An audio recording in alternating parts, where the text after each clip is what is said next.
Era uma vez um rei que tinha um servo muito sábio. Esse servo costumava dizer que tudo acontece para o nosso bem. Certo dia, enquanto o rei limpava sua espada, ocorreu um acidente. A espada caiu e cortou a sua mão. Naquele momento, o servo repetiu sua frase na frente do rei: tudo acontece para o nosso bem. O rei, furioso com as palavras do servo, ordenou a sua prisão. Quando o servo foi preso, ele repetiu sua frase na frente do rei: tudo acontece para o nosso bem, deixando o rei mais furioso ainda. Passaram-se 2 meses desde o incidente, e em um dia de caçada, o rei se perdeu na densa floresta e foi capturado por uma tribo desconhecida.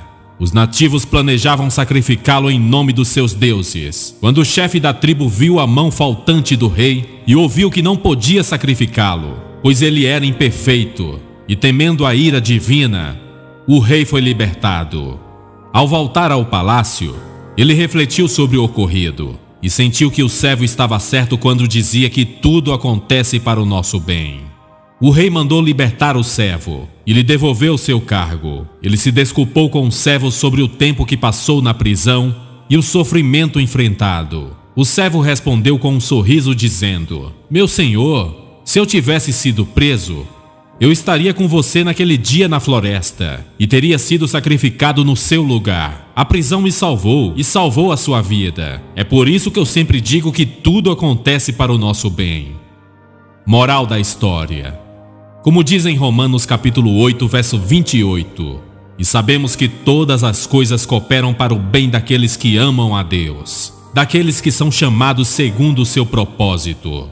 Essa passagem bíblica reforça a mensagem da história, mostrando que todas as coisas, sejam boas ou más, podem trabalhar para o bem daqueles que têm um relacionamento com Deus e buscam seguir o seu propósito em suas vidas. Essa história nos ensina que muitas vezes somos limitados em nosso julgamento dos eventos da vida. Nossa inteligência não pode compreender totalmente o funcionamento do plano de Deus e as razões por trás dos acontecimentos.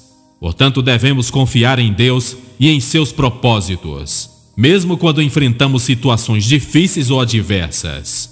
A Bíblia está repleta de exemplos de pessoas que enfrentaram adversidades aparentemente insuperáveis, mas que, ao confiar em Deus, viram seu poder transformador em suas vidas. José, por exemplo, passou por inúmeras provações, como ser vendido como escravo por seus próprios irmãos. Mas no fim ele compreendeu que Deus usou todas as circunstâncias para salvar ele e a sua família da fome. Gênesis capítulo 50, verso 20. Além disso, a história de Jó é um testamento vivido de como a fé e a confiança em Deus podem nos levar a uma compreensão mais profunda do seu propósito.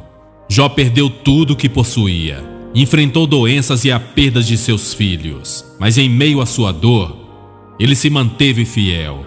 No final, Deus restaurou a vida de Jó e o abençoou ainda mais do que antes. É importante lembrar que Deus tem o controle de todas as circunstâncias e acontecimentos da vida.